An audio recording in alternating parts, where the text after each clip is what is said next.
What is up, YouTube family? Welcome back to the Bad LSX Garage YouTube channel. How can something called simple maintenance turn into something so enormous? Stick around, stay tuned, you'll find out. Let's roll the intro.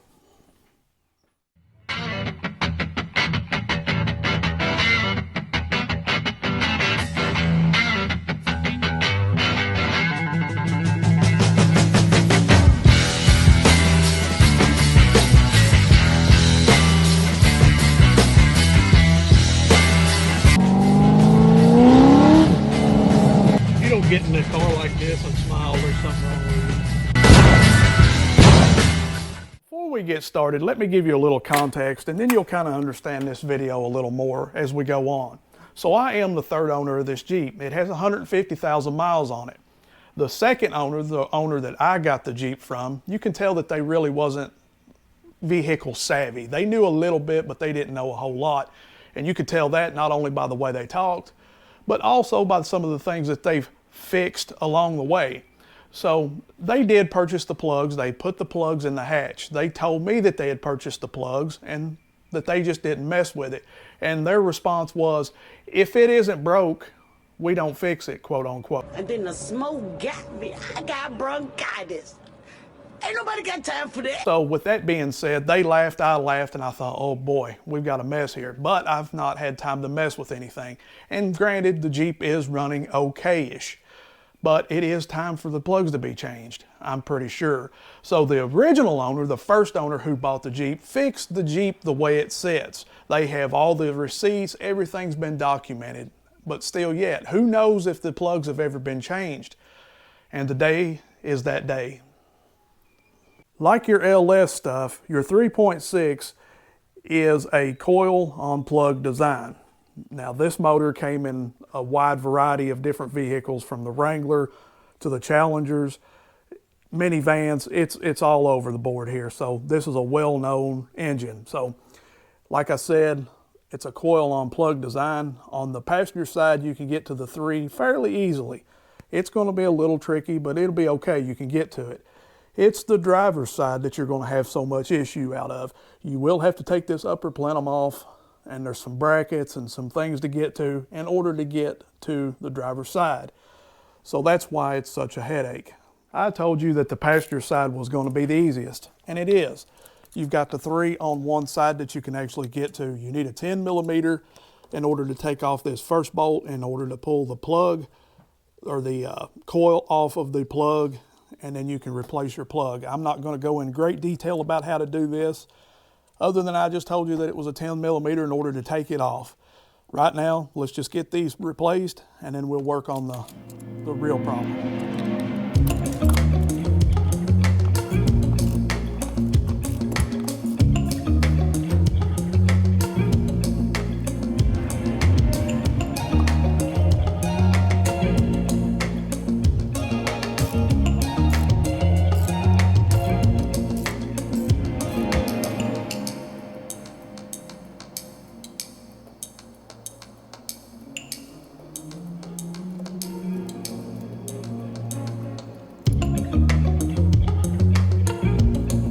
Before we go any farther, I already know the answer, but you guys look at this plug and you guys put it in the comment section.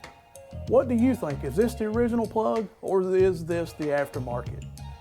Has it been changed or hasn't it? I won't tell you just yet. I'll give you just a little bit of time to put it down in the comment section.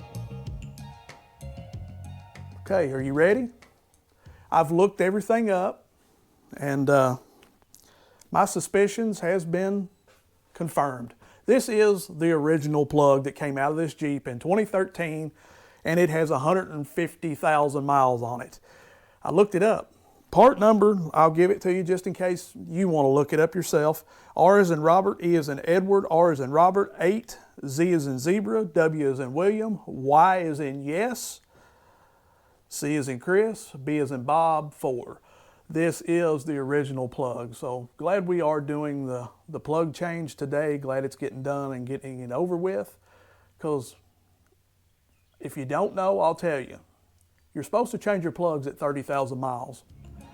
This is 120,000 over. So yeah, there's that.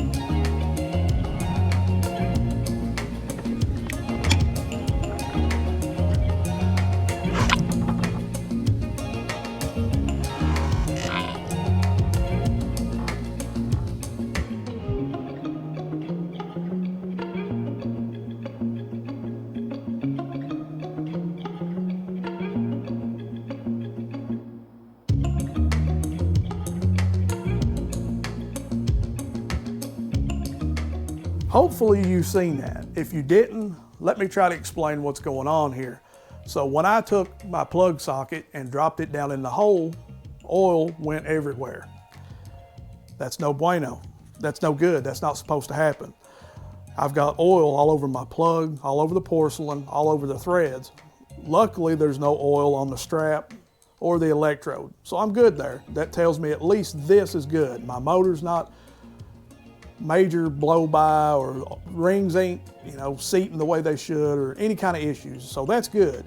But what's all that oil on that plug mean? That means I've got a bad valve cover gasket. It's leaking bad. Out of the 3 plugs that I've changed, 2 of them has been soaked. So that valve cover gasket seals on around the outside of the valve cover. We know that, right? Well, when these plugs go down through your valve cover and into your head, they have to be some sort of seal with that. So around each plug hole, there should be a gasket or a rubber O-ring that seals onto that. 150,000 miles, I'm sure it's got hot, it's eroded, it's cracked and broke, I don't know. But obviously there's a leak going on that needs to be replaced. And here's where it comes in. Do as I say, not as I do. Don't do what I'm getting ready to do. I'm putting this back together and I'm gonna roll with it. I know what's gonna happen though. I know what's coming and I'm gonna take that responsibility. But here's what's gonna happen so you will know. So you're gonna do as I do and you're gonna put it back together. Well, what's gonna happen is I tried to get as much of that oil out of that hole before I took this plug out. But you're not gonna stop it all. So what little bit was in that hole is gonna run right back down in that cylinder while I'm standing here talking to you. I'm gonna put this plug back in, the new one, and I'm gonna seal everything up and I'm gonna keep working. When I get ready to start this Jeep, what's gonna happen is that oil that's in that cylinder is now gonna be pushed right back up on these brand new plugs and cover that nice electrode and that nice strap. So you're gonna ruin a set of plugs right off the top. Well, not only that, but with that going on, you're also gonna get a code. You're gonna get a check engine light. And then you're gonna be mad because then you're gonna take your car, truck, whatever, to the shop and they're gonna tell you it's a misfire. That cylinders, whatever, are misfiring. And why is that? Well, all because that you didn't replace the valve cover gaskets and you're just slapping everything back together. So now not only have you wasted $200 on plugs and the plenum gaskets and your time to do all of this, but now you're gonna have to do it again. So there's another $200 plus whatever you just paid to shop to check to see what the code was, which was a misfire that you caused. So that's where we're at. Like I said, do as I say, not as I do. Here comes the fun part. No, not really, but it's gotta happen. Now I'm not gonna go into great detail about how to remove all of this stuff. If you're going this far in, you already have some common sense about you and mechanically inclined enough to know what's going on. So let me just walk you through just a little bit of it though. First, what is going to have to come off is the cold air intake. Now, depending if you've got the stock air box or an aftermarket, such as I have, you may have a few extra bolts with the stock piece, but it's still going to be the same concept. It has to be removed. You remove it from the throttle body, unplug the necessary sensors and hoses, and remove it and set it to the side. Once the air box is removed, you can start unplugging the necessary stuff, like your sensors for your throttle body, your idle air control. Start removing any hoses that may be in the way. Just push them over to the side. Be easy with them because they may be brittle, they may want to break. Just be very cautious. The next thing you want to do is come over here to the front side of the driver's side, and there'll be a bracket, which is still connected as of right now somewhat. There'll be a 10mm nut here and a 10mm nut here. Take those off, put them in a secure place. You will need them to reassemble. Come to the front side of this same bracket. There will be a 10mm bolt here and a 10mm bolt here. Once you remove that last bolt, this bracket is ready to be removed. Remove the bracket, set it to the side. Once you have that bracket removed, now you have another one in the back. Also, same 10mm nuts. Remove both of those and just stick them to the side somewhere. Now, there could be a possibility that we may have to remove this bracket, but for right now, we're just going to leave it alone. Take your 5/16 socket and get the upper plenum bolts. You will have 3 long ones here, 1, 2, 3, and then you will have 3 shorter ones along the bottom next to the fuel rail. And you will have one little oddball right back there in the back. Don't forget him. Remember the 2 brackets that we had front and rear on the driver's side? Well, we will have one on the passenger side in the middle. You will have to go back, move some of these hoses out of the way, and right there are the 2 10mm bolts that you need to remove. Once you remove those, pry this bracket up out of the way. There should be a little nipple right here that pulls up over, and then you should be able to remove this whole intake plenum out of the way. The only good thing about this is you can take pretty much this whole Jeep apart with a 10mm and a 5/16. Why in the world somebody would design some garbage like this, I don't know. They should have kept the 4 liters. Bracket is loose. Pry it up out of the way a little bit, and we should be able to pull this intake off. All the bolts are removed. We've got that bracket over there, so we should be able to slide this one over a little more, pick this up, scoot it out of that bracket, and pick right straight up and pull out. So that worked. Let me reposition myself here, and let's pull this intake out of the way. Or upper plenum, I should say. Make sure all of those are moved. Pick this up.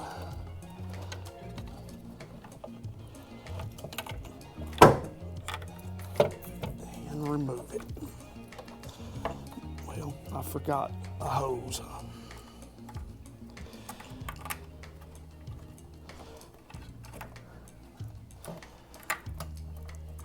They got a bracket on it. I can't tell, can't see. What do we got going on? What is this?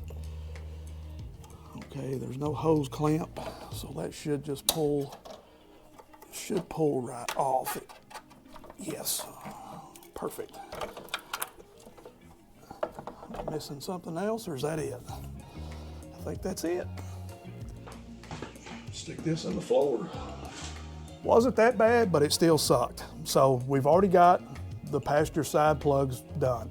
Upper plenum is off. Now we can start on the driver's side plugs. Hopefully the valve cover gasket isn't leaking like it is on that side, and these plugs are not full of oil. But either way, that's a story for another day, and we're not even going to worry about it if it is. So reverse procedure will be the exact same way we took it off. There will be nothing different. When you slide the intake in, make sure to slide it in at an angle and place it down first, and then kind of come back so it would lock back into this bracket. But before you do that, just make sure you replace these little rubber gaskets. You could probably reuse those, but for just peace of mind, I'm going to replace them. You just take a screwdriver and pop them out, and the other ones will just press right back into place. No silicone needed or anything like that. Pretty straightforward, even though it's a lot of work just to change the plugs, but let's quit whining about it, and let's do it. Not how I wanted to spend the better part of the day, but all in all, not as bad as it could have been. If you've ever worked on a 98-02 F-body, specifically the Trans Am, well, that's Satan reincarnated. And when I say Satan reincarnated, you will spend 10 to 12 hours, you will be drunk, and you will have busted the windshield out of your car, and you still will not have replaced that back passenger side plug. Matter of fact, you wouldn't even touched it. I can honestly say that this Jeep Wrangler's not been that bad. It's more mental than anything. It's mental because you have to take that upper plenum off to get to 3 plugs. It just sucks. All in all, it's not been that bad. About 4 hours in and completed. I've still got to put the cold air intake on, but what's that going to take? 5 minutes at the most? We're done. You know what I'm saying? So, one other good thing about it, I don't have to replace the valve cover gasket on the driver's side. It's not leaking. That's a plus. The plugs, however, were roached. They're gone. They should have been replaced 120,000 miles ago. Unfortunately, everybody doesn't feel the same about maintenance as I do, apparently. you know, if it ain't broke, don't fix it mentality. And I agree with that to a certain extent, but come on, really? Anyways, guys, if you've enjoyed this video, go down there and give me a big thumbs up. And you know what to do, like always, guys. I ain't gonna keep repeating it, but one last time, like, share, and subscribe. Anyways, you ready? I got things to do. I gotta get this cold air intake on. Let's do this. Peace. I'm out.